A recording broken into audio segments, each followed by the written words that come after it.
Take your seats.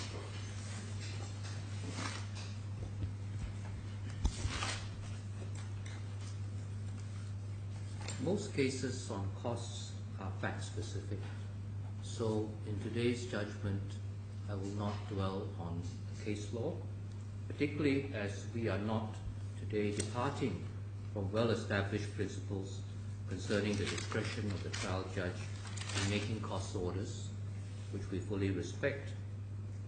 However, in this case, the court of its own motion raised the issue of costs and sought views from the parties on a proposed methodology for deciding the issue of costs. In particular, the question of whether or not the court should decide the issue of costs on the papers alone. Both parties responded, but each stated expressly that they were only commenting on the procedural issue of a decision on the papers, and that this was not their substantive submission on entitlement to costs. In the circumstances, there was a procedural irregularity, and on that basis, we allowed the appeal. However, we do not propose to remit this case back to the judge at first instance for further decision in view of the overriding objective, and we have decided to deal with that issue on the basis of the arguments that we have heard from both parties, since both parties have made their substantive arguments on whether or not costs should be awarded or not.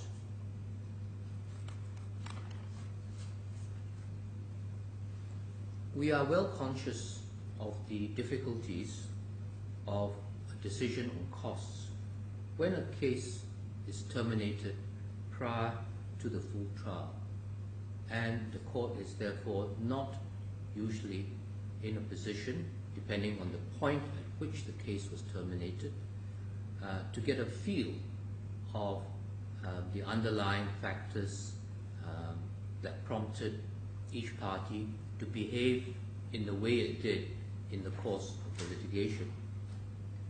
In this particular case, neither party has given us sufficient background, both factual and legal, for us to be confident that we can fairly decide which party behaved more reasonably and proportionately than the other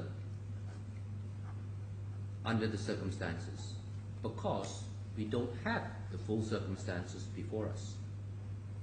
Therefore, we believe that the only appropriate order is to order that each party should bear its own costs, both here and below.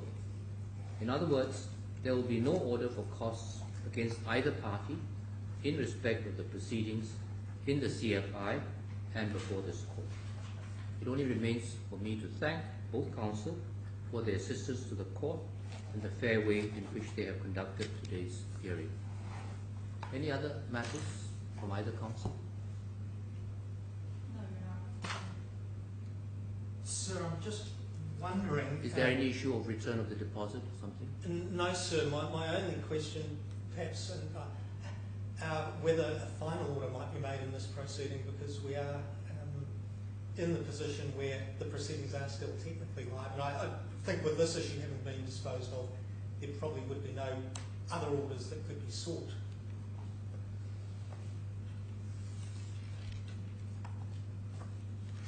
But I'm in my friend's hands as to whether it's No. What I'm going to do is to ask. Thank you for that reminder. I actually had made a note right at the beginning of the case that since the parties have informed us that the case has been in suspense, even though nothing has been happening, is because of this appeal. So now that the appeal is over, I'm going to instruct the registry to convene a case management conference to see if there are any loose ends.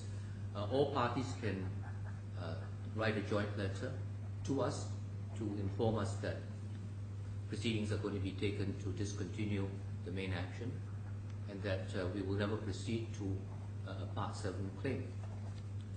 So if we don't hear from you within, let's say a week, then registry will write to you to fix a date for the case management conference. Thanks. Jonas, please. All right.